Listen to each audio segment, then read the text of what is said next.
오늘 저는 마가복음 21번째 강해인데요, 죽은 전통 산 말씀이라는 제목으로 은혜를 나누겠습니다. 여러분, 예수 믿고 우리가 구원받으면 정말 구원받은 자처럼 살아야 되겠죠. 우리가 그렇게 원하고 있고 또 다른 사람도 그렇게 기대를 하고 있습니다. 그리스도인답다라는 것이 과연 어떤 모습일까요? 교회에 빠지지 않고 다니고 술, 담배 하지 않고 또 식당에 가서 밥 먹을 때 식사기도 하고 이런 외형적인 모습일 수도 있겠지만, 그러나 비신자들은요, 크리스찬이라면 적어도 이래야 된다는 그런 기대치가 있는 것 같아요. 진실돼야 되고 정직해야 되고 또 믿는다고 고백하는 것처럼 살아야 되고 정의로워야 되고 또 다른 사람에게 관심을 갖고 이기적이지 않고 좀 사랑하는 그런 모습, 그런 것들을 다시 말해서 뭔가 이렇게 내면적인 것을 더 따지는 것 같아요. 그래서 참 재미있는 거는 그리스도인답다, 크리스찬답다라고 하는 것이 믿는 사람의 기준보다 안 믿는 사람의 기준이 더 성경적인 기준과 가깝지 않을까 하는 생각을 할 때가 있는 것이죠. 오늘 이 본문을 보면은 예수님께서 사역을 하시면서 바리새인들이나 그 당시에 종교 지도자들과 이 충돌이 잦았는데, 그 충돌의 원인 대부분이 이 경건에 관한 것이었습니다. 이런 거룩에 관한 것이었어요. 오늘 본문에서도 이 바리새인들과의 이 갈등이 무엇이 과연 참 거룩이냐, 경건이냐, 이런 거에 대한 말씀이에요. 자, 어떻게 시작했는지 우리 오늘 본문이 좀 길어서 좀 짧게 읽었습니다만, 우리 설교 중에는 여러분이 한번 또박또박 전체를 한번 읽어보면 좋을 것 같습니다. 우리 1절부터 5절까지 다 같이 읽습니다. 시작. 바리새인들과 또 서기관 중 몇이 예루살렘에 와서 예수께 모여들었다가 그의 제자 중 몇 사람이 부정한 손, 곧 씻지 아니한 손으로 떡 먹는 것을 보았더라. 바리새인들과 모든 유대인들은 장로들의 전통을 지켜 손을 잘 씻고 씻지 않고서는 음식을 먹지 아니하며 또 시장에서 돌아와서도 물을 뿌리지 않고서는 먹지 아니하며 그 외에도 여러 가지를 지켜 오는 것이 있으니 잔과 주발과 녹그릇을 씻음이러라. 이에 바리새인들과 서기관들이 예수께 묻되 어찌하여 당신의 제자들은 장로들의 전통을 준행하지 아니하고 부정한 손으로 떡을 먹나이까? 자, 바리새인 장로들의 이 전통이 손을 씻는 거예요. 밥을 먹을 때 손을 씻는 거다. 이게 어떤 위생적인 그런 개념보다도 일종의 종교적인 의식이라고 그럴까요? 손을 씻는 정결 의식입니다. 그래서 주전 2, 3세기의 바리새인들이 아주 율법적으로 굉장히 깨끗하게 살아야 하나님이 우리나라를 또 우리 민족을 다시 회복시킬 것이다 하는 이런 믿음을 갖고 굉장히 철저하게 율법을 아주 세밀하게 지키는 그러한 어떤 운동을 시작을 했죠. 그래서 제사장들을 보면서 제사장들이 제사를 지낼 때 몸을 깨끗이 씻거든요. 그런 걸 보고 저 제사장처럼 살아야 되겠다. 그래서 우리도 좀 몸을 깨끗이 씻는, 이것이 하나의 종교의식, 정결의식이 된 거죠. 사실 참 그 동기와 그 목적은 굉장히 아름다운 것입니다. 그래서 제사장이 떡상의 음식을 먹을 때도 깨끗하게 씻는 것처럼 밥을 먹을 때, 식사를 할 때 손을 씻는 정결의식이 이제 시작이 된 거예요. 이게 전통적으로 몇백 년 내려온 거죠. 근데 그걸 예수님의 제자들이 무시하는 것 같아요. 그래가지고 그걸 지적질한 거예요, 지금. 근데 여기에 대해서 예수님께서 굉장히 신랄하게 나무라시는 모습을, 자, 6절에서 8절 이어집니다. 우리 다 같이 읽어봅니다. 이르시되 이사야가 너희 외식하는 자에 대하여 잘 예언하였도다. 기록하였으되 이 백성이 입술로는 나를 공경하되 마음은 내게서 멀도다. 사람의 계명으로 교훈을 삼아 가르치니 나를 헛되이 경배하는도다 하였느니라. 너희가 하나님의 계명은 버리고 사람의 전통을 지키느니라. 예수님의 비난이 굉장히 신랄합니다. 여기 외식하는 자요라는 말이 뭐냐면 세 번역에는 위선자들이요 그랬어요. 히포크라이스, 위선자들이요. 그러면서 하나님의 계명을 지키는 게 아니라 사람의 계명, 사람의 전통을 지키려고 너희들이 하는구나. 그리고 이사야서의 말씀을 인용하면서 진짜 마음은 하나님을 경배하는 게 아니다, 이렇게 얘기를 하는 거죠. 그러면서 구체적인 사례를 들었는데 그게 이제 9절 이하의 고르반이라는 그러한 내용입니다. 한번 또 우리 10절부터 12절까지를 읽어보겠습니다. 시작. 모세는 내 부모를 공경하라 하고 또 아버지나 어머니를 모욕하는 자는 죽임을 당하리라 하였거늘 너희는 이르되 사람이 아버지에게나 어머니에게나 말하기를 내가 드려 유익하게 할 것이 고르반 곧 하나님께 드림이 되었다고 하기만 하면 그만이라 하고 자기 아버지와 어머니에게 다시 아무것도 하여 드리기를 허락하지 아니하여. 자, 고르반이라고 하는 게 뭐냐면 하나님께 이제 드렸다, 작정해서 드렸다. 그러면 그건 이제 노타치다. 이제 더 이상 그거는 건드리면 안 된다. 그리고 일단 그렇게 바치면 이제 해결이 된다. 근데 부모가 굉장히 지금 어려운 가운데 있어요. 경제적으로 도와야 될 상황에 있는데 고르반으로 일단 바쳤으니까 어떻게 그걸 가지고 도울 수 있겠습니까? 라고 할 때 장로들의 전통은 안 된다. 일단 바친 거니까 하나님께 드린 거는 손을 댈 수가 없다. 그러니까 그냥 그걸로 족하다. 뭐 부모가 지금 죽든지 살든지 이런 식으로 나오는 거를 지금 예수님이 지적을 하신 거죠. 만약에 그렇다면 사람이 만든 고르반이라는 게 성경에 있는 게 아니거든요. 그 바리새인들이 그렇게 이제 전통적으로 만드는 거예요. 근데 그거를 지키다가 오히려 뭐예요? 하나님의 계명, 10계명 중에 제 5계명이 뭡니까? 내 부모를 공경하라. 그 부모를 공경하라는 하나님의 계명을 어기게 되는 모습이 되지 않으냐? 실제로 그때 일어났던 사건을 예수님께서 소환을 하신 거죠. 자, 오늘 이 말씀을 통해서 우리가 깨달아야 할 진리가 뭡니까? 우선 잘못된 전통은 우리가 어떻게 해요? 버릴 수 있어야 된다는 거죠. 잘못된 전통은 버릴 수 있어야 된다. 무조건 전통이라고 해서 다 무시하라는 게 아니죠. 좋은 전통은 계속 우리가 살려야 되겠지만 잘못된 전통은 없애라 이 말이에요. 그럼 어떤 경우 전통을 버리거나 바꿀 수가 있습니까? 첫째, 하나님의 말씀에 어긋날 때.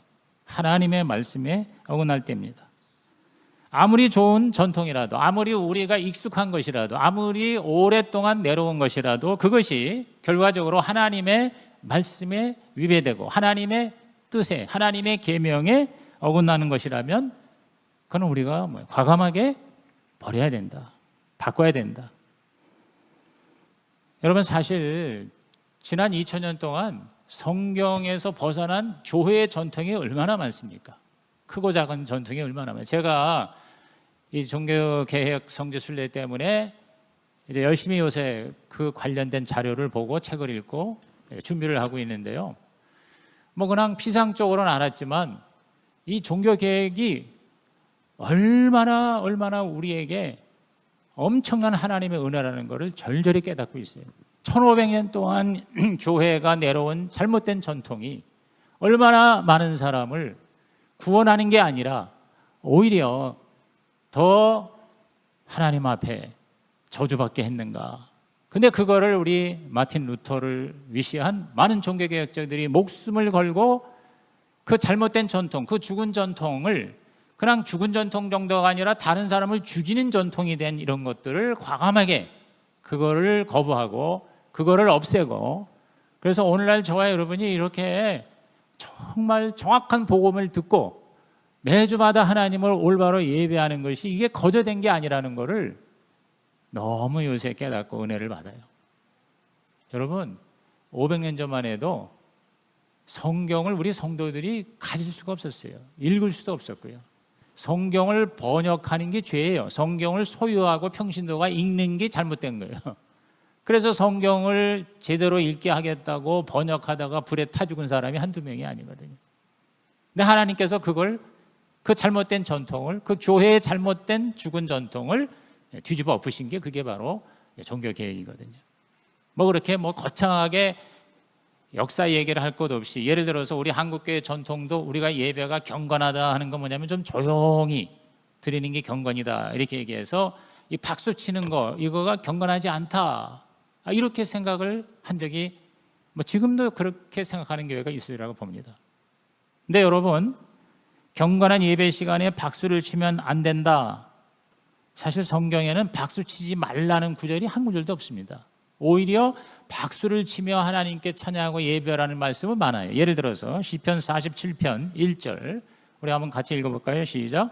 너희 만민들아 손바닥을 치고 즐거운 소리로 하나님께 외칠지어다. 손바닥을 치고 즐거운 소리로 하나님께 외칠지어다. 세 번역에는 뭐라 했냐면 기쁨의 함성을 외쳐라 그랬어요. Shout to God with cries of joy 그랬어요. 그러니까 cries of joy라는 건 뭐냐면 기쁨의 눈물이야. 막 엉엉 우는 거예요. 너무 기뻐서 여러분 우는 경우도 있지 않습니까?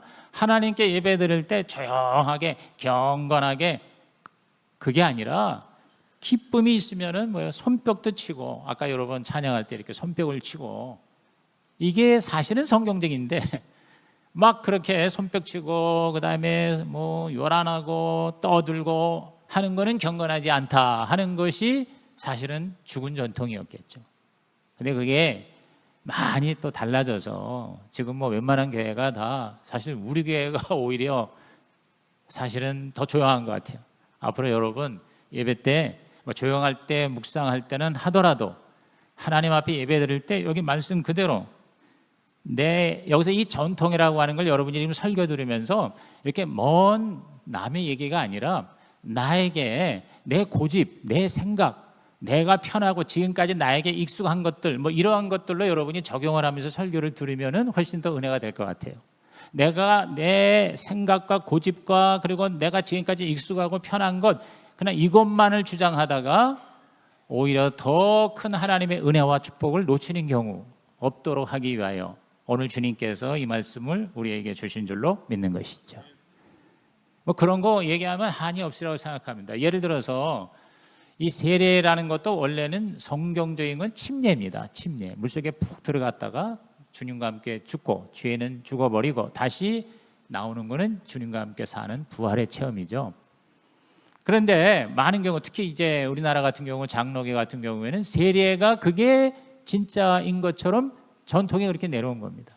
근데 사실은 이 세례는 침례를 이렇게 좀 간소화한 거거든요. 그러니까 침례를 받을 수 없는 상황이나 사람에게 이제 물을 뿌리는 의식이 된 거거든요. 그래서 침례를 하는 사람이 오히려 이상하게 여겨져서, 그래서 옛날에는 침례교가 이단이라는 얘기까지 들었었어요. 지금 대부분의 장감성은 다 세례를 이제 침례를 하고, 침례교하고 우리 순복음교 하나님의 성회는 사실은 침례를 합니다. 그래서 우리도 사실은 원래 침례를 해야 되는데 침례탕이 없다 보니까, 그리고 우리 가정교회는 예배 시간에 이 세례, 침례를 우리가 베풀어서 하나님께 영광이 되고 더 많은 사람들에게 은혜가 되도록 하기 위해서 할 수 없이 지금 우리는 이제 세례식으로 하지만, 제가 볼 때 나중에 침례탕을 우리가 확보하면 사실 침례하는 게 훨씬 성경적이라고 저는 생각을 해요. 그리고 그게 더 은혜로울 수가 있고요. 근데 꼭 어떤 거다라고 우리가 끝까지 고집하는 것, 이것이 문제가 될 수가 있다는 것이죠. 그래서 우리의 가정교회라는 거는 바로 이 전통, 지난 2000년 동안의 교회 전통보다는 하나님의 말씀인 성경, 성경대로 우리가 믿고 성경대로 살자 하는 것이 바로 가정교회 운동이에요. 이 가정교회가 저 텍사스의 휴스턴 서울교회나 최영기 목사님이 원조가 아니고 바로 뭡니까? 성경이 오리지널 원조이다. 믿으시면 아멘 하시기 바랍니다. 그래서 우리가 성경대로 우리가 목회해보고 또 예수 믿고 신앙생활 하자는 거죠. 성경이 그렇다면 그런 거고 아니면 아니고, 성경이 하라면 하고 하지 말려면 하지 않는, 그래서 신약교회, 사도행전교회, 초대교회로 돌아가자 하는 것이 바로 우리 가정교회 운동이에요. 이런 교회 장소에만 모이는 게 아니라 가정에서도 모여서 예배 드릴 수 있다. 그리고 목회자, 목사, 전도사, 선교사만이 아니라 일반 평신도도 얼마든지 사역하고 목회할 수 있다. 왜? 성경이 그러니까. 그래서 우리는 전통이 좋은 거라면 계속 따라가야 되지만 그 전통이 성경에 위배된다면 과감하게 그 전통을 없애거나 바꿀 수 있어야 된다 하는 것이 오늘 주님께서 우리에게 주시는 말씀이라고 보는 거죠. 아멘입니까? 근데 이거는 뭐 어떤 객관적인 그런 어떤 기관이나 제도의 전통뿐만 아니라 나 개인의 내가 계속 주장하는 그 고집이 있다면 그게 성경적이면 좋지만 성경적이 아니라면 어떻게 해요?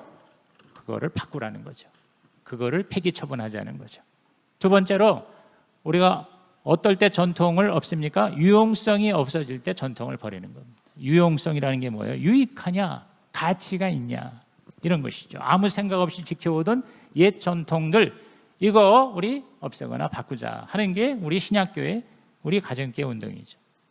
그래서 우리가 목장 모임이 이제 매주 금요일에 모이고 또 상공부가 매주 화요일에 이렇게 있으니 그 외에 다른 모임들은 가급적 정리를 하는 거죠. 왜냐하면 이 성도들이 정말 이 세 축에 집중하는 것만으로도 사실 너무 바빠요. 그리고 사실은 굉장히 힘듭니다.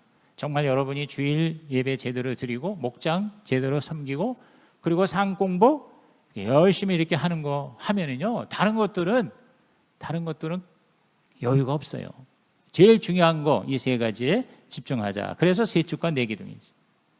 원래 이제 장로교나 다른 교회는 주일날에 이제 오후 예배가 있거든요. 근데 우리는 처음부터 오후 예배는 드리지를 않았는데, 그러니까 이제 오후 예배가 또 힘드니까 또 이렇게 저녁 예배가 오후 예배로 바뀌고 이제 이러기도 하는데, 그런데 그것도 우리 가정교회에서는 주일날은 VIP들을 좀 관심을 갖고 섬기고 또 목장 식구들하고 같이 교제하고 그리고 집에서 우리 가족들하고 가족 목장을 하도록 하기 위해서 저녁 예배나 오후 예배나 뭐 이런 것들을 좀 없애는 그런 경향이 있죠.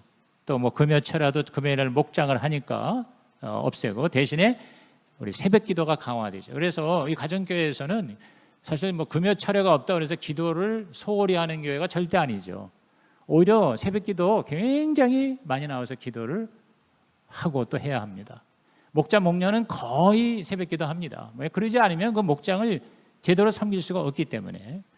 그리고 또 개인적으로 와서 그 시간을 굉장히 오랫동안 기도하는 경우가 굉장히 많습니다. 지난번에 우리 곽인수 목자도 하루 3시간을 지키기 위해서 잠을 줄여가면서 새벽 3시 반에 일어나서 4시 20분까지 교회 와가지고 2시간, 3시간을 채우고, 그러니까 그러한 기도 생활을 강력하게 하기 때문에 하나님께서 그 평신도를 통해서 놀라운 일들을 행하시는 것을 우리는 보게 되는 것이죠.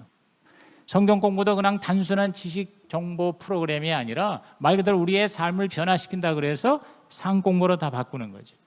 사실 제가 성경 가르치는 거에는 제가 뭐 정말 누구보다도 제가 성경 가르치는 건 잘한다고 생각하는 사람이지만 가정교회 하면서 다 그동안에 성경 공부도 다 뒤로 미루고 가사원에서 제공하는 상 공부 위주로 그렇게 성경 공부를 가르치는 이유. 왜? 그게 바로 유용성이 있고 또 방법이 효과적이기 때문에. 세 번째가 뭐냐면 더 효과적인 방법이 있을 때 전통을 정리할 수가 있다는 것이죠. 또 우리 청년부도 부서 활동이 아니라 싱글 목장, 청년 목장으로 그렇게 바꾸고. 왜? 가정교회에서는 고등학교만 졸업해도 다 장년으로 간주하거든요. 또 교회학교 부서도 자꾸 1년, 2년마다 바뀌는 이러한 그 신학생들 중심으로 하는 게 아니라 정말 그 부장이나 또 교육 목자들이 오랫동안 그 자녀들을 잘 가르치는 이런 능력 있는 사람을 과감하게 이렇게 세워서 예배도 인도하게 하고 평신도가 또 간증 설교하게 하고 기도회나 또 부흥회 같은 것도 세겹절 특세로 이렇게 전환하고 이런 모든 것들이 뭐냐? 바로 유용성과 바로 효과적인 방법이죠. 이걸 위해서는 우리가 정리할 수 있어야 된다 하는 것입니다. 자, 그러면 세 번째 포인트, 진정한 거룩과 경건은 밖이 아닌 안에서 온다. 오늘 예수님의 요점은 뭘 바꾸고 하는 것보다 중요한 게 뭐냐? 바로 전통이 아닌 말씀이고 그 다음에 바깥의 모양이 아니라 안의 내면이라는 것이죠. 자, 우리 14절 이하에 보세요. 무엇인지 밖에서 사람에게로 들어가는 것은 능히 사람을 더럽게 하지 못하되 16절 사람 안에서 나오는 것이 사람을 더럽게 한다 그랬어요. 그러니까 정말 중요한 건 다 뭐냐? 인사이드 아웃이라는 거예요. 영어로 말하면 안에서 밖으로. 시작. 안에서 밖으로라는 거죠. 안에서 밖으로가 이게 문제다 이 말이에요. 그러면서 제자들 따로 모였을 때 이 의미를 자상하게 설명하셨어요. 그 설명한 부분이 17절에서 23절입니다. 우리 아까 너무 길어서 이렇게 일부분만 읽었는데 우리 이 부분 한번 주님이 직접 하신 말씀이니까 우리 또박또박 한번 생각하면서 읽겠습니다. 시작. 무리를 떠나 집으로 들어가시니 제자들이 그 비유를 묻자온데 예수께서 이르시되 너희도 이렇게 깨달음이 없느냐? 무엇든지 밖에서 들어가는 것이 능히 사람을 더럽게 하지 못함을 알지 못하느냐? 이는 마음으로 들어가지 아니하고 배로 들어가 뒤로 나감이라. 이러므로 모든 음식물을 깨끗하다 하시니라. 또 이르시되 사람에게서 나오는 그것이 사람을 더럽게 하느니라.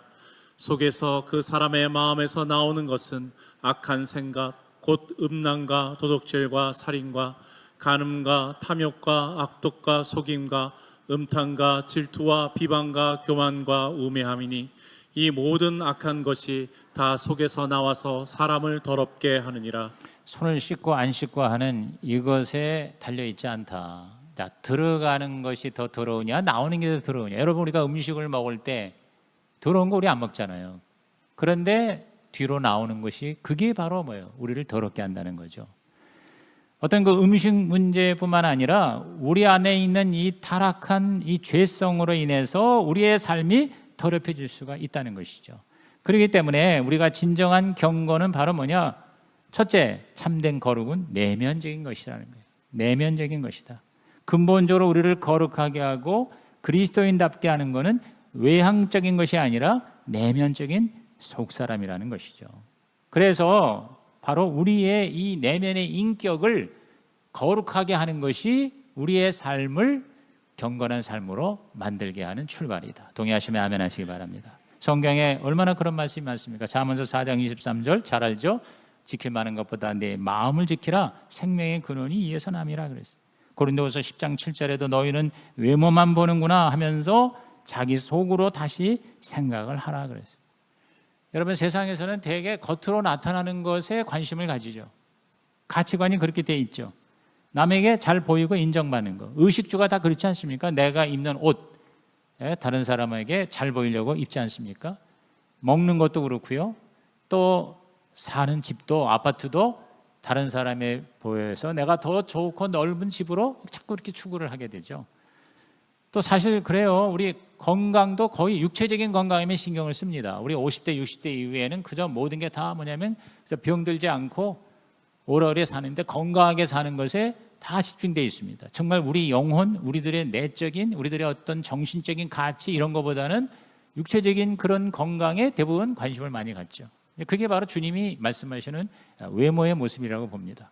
또 어떤 물질적인 거죠. 그래서 돈이라든가 어떤 눈에 보이는 그런 소유라든가 이런 물질적 것에 관심을 갖는다는 거죠. 정말 내 영혼의 영성이나 그리고 정말 저와 여러분의 궁극적인 가치는 바로 하나님의 나라잖아요. 천국이잖아요. 그런 거에 대한 생각보다는 눈에 보이는 생각을 하는데 예수님의 가장 중요한 핵심 오늘 가르침은 뭐냐? 겉이 아니고 아니라.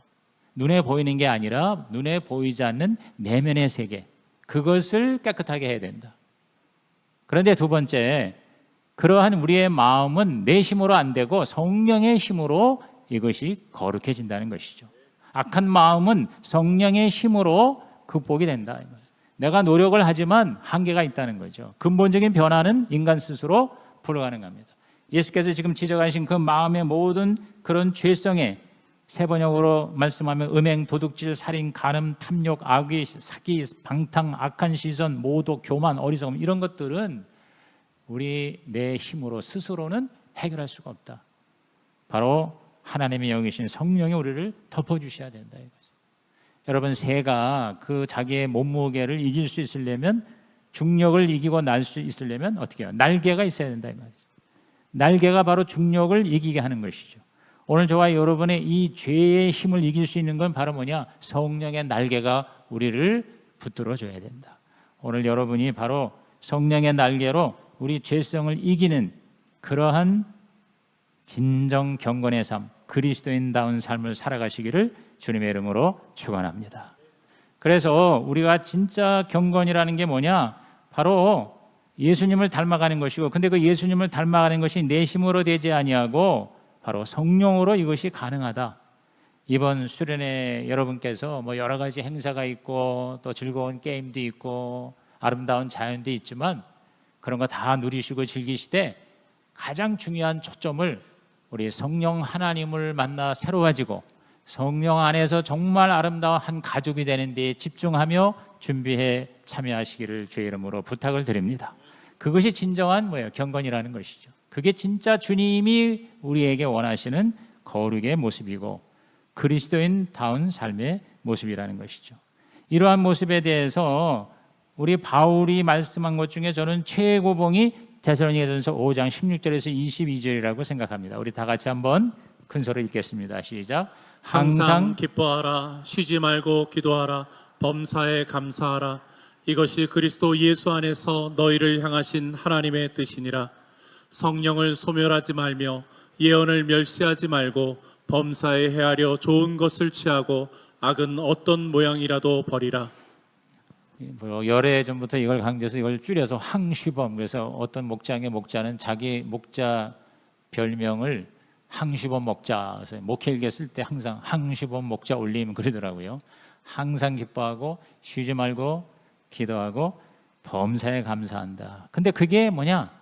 내 힘으로 되는 게 아니라 19절에 성령을 소멸하지 말라. 성령의 능력으로 가능한 것이고, 그 다음에 20절에 예언을 멸시하지 말라. 다시 말해 하나님의 말씀이죠. 그래서 저는 이게 항시범으로 끝나는 게 아니라 뒤에 성령 성경. 저와 여러분이 성령 성경으로 항시범 예수 그리스도의 제자가 되시기를 주의 이름으로 축복합니다. 항시범 성성. 시작. 항시범 성성. 그렇게 한번 우리가 의식적으로 의도적으로 추구하는 거죠. 그러면 이러한 항시범, 항상 기뻐하고 쉬지 말고 기도하고 범사에 감사하는 그런 영성, 그러한 경건, 그게 성령과 성경 말씀으로 가능하다면, 그러면 이걸 어떻게 해야 될 거냐? 우선 사모해야 된다는 거죠. 성령 충만을 갈망하고 간구해야 된다. 고린도전서 12장 31절에 너희는 더욱 큰 은사를 사모하라 그랬어요. 그렇습니다. 이게 사실은 음식이 맛있으려면 배가 고파야 되거든요. 제가 지금 5년째 이 간헐 금식을 하니까 5년 동안 저는 16대 8, 16시간은 공복, 굶는 거예요. 굶다가 이제 첫 번째 식사를 딱 대하면 어떤 음식도 맛있는 거예요. 너무너무 밥이 맛있어요. 저는 왜 이렇게 밥이 맛있는지 몰라요. 그래서 어떤 종류의 밥도 맛있어요. 그래서 천국이라는 거죠. 그래서 저는 하루에 아주 피부로 느낄 정도로 실질적으로 2번씩 천국을 경험하는데 2끼 밥 먹을 때입니다. 정말 밥이 맛있고, 그리고 아내가 해주는 어떤 밥도 저한테는 항상 최고의 성찬인 거예요. 왜 그러냐? 배가 고프니까. 저와 여러분이 영적으로 진정한 영성은 어디서 출발하냐면 영이 배가 고파야 돼요. 스피리추얼 헝거라고 그랬거든요. 그리고 토탈 서렌더, 완전히 항복하는, 이 두 가지입니다. 그러니까 여러분이 정말 경건한 삶을 사는 거는 뭐 도 닦는 거 이런 게 아니라 영적으로 목이 마르고 배가 고파야 돼요. 항상 그걸 뭐예요? 사모해야 돼요. 사모하고 바라고 구하는 자에게 하나님은 허락하실 줄로 믿습니다. 결국 우리가 간절히 원하는 게 결국 나의 모습이 되는 거거든요. 그러므로 여러분께서 예수님이라면 뭘 정말 원하셨을까? 그 주님이 원하시는 걸 나도 원해야지, 이런 마음만 가지면 제가 볼 땐 그리스도인다운 삶을 살고 경건의 영성을 누구나 다 누릴 수가 있게 될 줄로 믿습니다. 영적으로 배고프시고 목마르시길 바랍니다. 항상 사모하세요. 사모하니까 교회 예배 나오고, 사모하니까 새벽 예배에도 나오고, 사모하니까 우리 하라는 대로 하는 거 아니겠어요? 그죠? 그 다음에 또 뭐냐면 회개해야 돼요. 고백과 회개를 잘해야 돼요. 즉시 숨은 죄를 주님 앞에 고백하는 거죠. 요한일서 1장 9절에 우리가 우리 죄를 자백하면 주님이 깨끗하게 하신다 그랬어요. 이 깨끗하게 하는 게 이게 영성이고, 이게 경건이고, 이게 바로 거룩이지 않습니까? 결국 뭐냐면 하여튼 수시로 죄를 회개해야 돼요. 제가 볼 때 이 루터를 하나님이 쓰신 이유가요, 그러니까 잘못된 죄책감에 많이 시달렸지만 이 루터는 어렸을 때부터 이 죄의 문제를 굉장히 심각하게 다뤘어요. 아주 조그만 그런 죄에 대해서도 아주 진지하게 하나님 앞에 고해성사를. 그래서 이 루터가 고해성사를 할 때는 보통 한 너댓 시간씩 하기 때문에 그 선배 사제들이요, 루터가 고해성사한다고 그러면 다 안 한다고 그랬어요. 근데 그 어거스틴 그 수도원의 원장 그분이 이 루터를 굉장히 주의 깊게 봐가지고, 자기가 그 원장인데 사실은 그 막 이제 들어온 친구 그렇게 고해성사 안 받아요. 근데 다 싫다고 안 하겠다는 거예요. 왜냐하면 한 2, 3번 해야 되는데 너댓 시간씩 그렇게 고해성사를 하니까 못 견디는 거예요. 그만큼 죄에 대해서 민감한 거예요. 그래가지고 이제 잘못된 방법이죠. 예를 들어서 자기 친구가 지금 병에 들어서 아팠는데 그를 내가 돌보지 못한 거에 대한 죄책감으로 막 회초리로 자기 등을 때리고 자기 발을 때리고 피를 흘리고 막 이랬던 친구예요, 루터가. 그러니까 그것은 사실은 잘못된 죄책감입니다. 그러나 죄에 대해서 그렇게 아주 민감하고 죄에 대해서 그렇게 격렬하게 다루었기 때문에, 싸웠기 때문에 하나님이 글을 쓰신 것 같아요. 그래서 이 루터가 그 죄의 문제를 가지고 붙들고 하다가 이게 내가 도 닦아서 수행해서 내 공로로 내가 노력해서가 아니구나, 전적인 하나님의 은혜구나. 그래서 오직 의인은 믿음으로 말미암아 살리라 해서 그 로마서의 핵심 교리를 붙잡은 거예요. 그래가지고 오늘 저와 여러분이 전적인 하나님의 은혜로, 복음의 은혜로 구원을 받는 이런 놀라운 개신교 교리가 탄생이 된 거거든요. 그러므로 오늘 저와 여러분이 하나님의 그 진정한 복을 받고 영성의 삶을 살려면 회개를 자주 해야 돼요. 회개를. 죄책감에 시달리라는 말이 아니라 즉시 하나님께 고백하고 말씀의 거울에 비추고 성령의 음성에 귀를 기울여 내 잘못을 즉시 하나님 앞에 고백하고 회개하는 자에게 복이 있나니 우리 주 예수 그리스도의 모습으로 형상으로 변화될 줄로 믿는 것이죠. 마지막 세 번째가 뭐냐, 저는 이게 제일 중요하다고 보는데 즉시 순종하라는 거죠. 즉시 순종하라. 많은 경우 우리가 이 두 번째까지, 예를 들어서 간절히 은혜를 사모하고 그리고 회개하고 그래서 하나님의 놀라운 은혜를 받아요. 그리고 하나님의 어떤 깨달음을 얻어요. 그런데 거기서 우리가 머무르는 경우가 많아요. 왜냐하면 즉시 순종하지 않기 때문에. 사무엘상 15장 22절에 순종이 제사보다 낫다 그랬어요. 이 제사라는 게 바로 뭐냐면은 이 바리새인들의 이 경건의 외향적인 모습이에요. 뭐 의식을 행하고 깨끗이 씻고 뭐 하나님 앞에 아주 경건한 모습으로 나아가는 그런 제사를 하나님이 원하는 게 아니라 바로 순종을 진짜 진정한 경건으로 거룩으로 하나님은 받아들이신다. 아까 우리 자매가 간증을 했잖아요. 우리 교회 수많은 간증을 잘 해요. 그런데 간증으로 끝나지 말고 뭐요? 즉시 순종할 때 주께서 저와 여러분을 정말 예수 믿는 그리스도인답게 우리들을 변화시켜 주시고 성장시켜 주실 줄로 믿는 것입니다. 우리 결론을 다 같이 한 목소리 읽어봅니다. 우리는 전통이 아니라 성경을 따라야 한다. 내 생각을 믿지 말고 말씀을 믿어야 한다. 진정한 경건은 주님처럼 되는 것이다.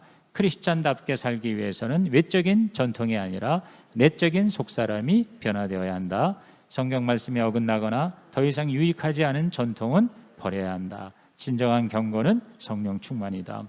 성령 충만을 위해서 갈망하고 회개하고 순종하자. 주님, 죽은 전통이 아닌 살아있는 성령의 영향력이 되겠습니다. 주님, 가짜가 아닌 진짜 그리스도인이 되게 하옵소서. 우리 결단 카드 꺼내시고요. 오늘 여러분에게 주님이 주시는 말씀을 적고 내가 이렇게 살겠다고 결단하고 그 결단한 카드를 가지고 헌신대 앞에 나와서 기도를 받으시는 시간을 갖겠습니다.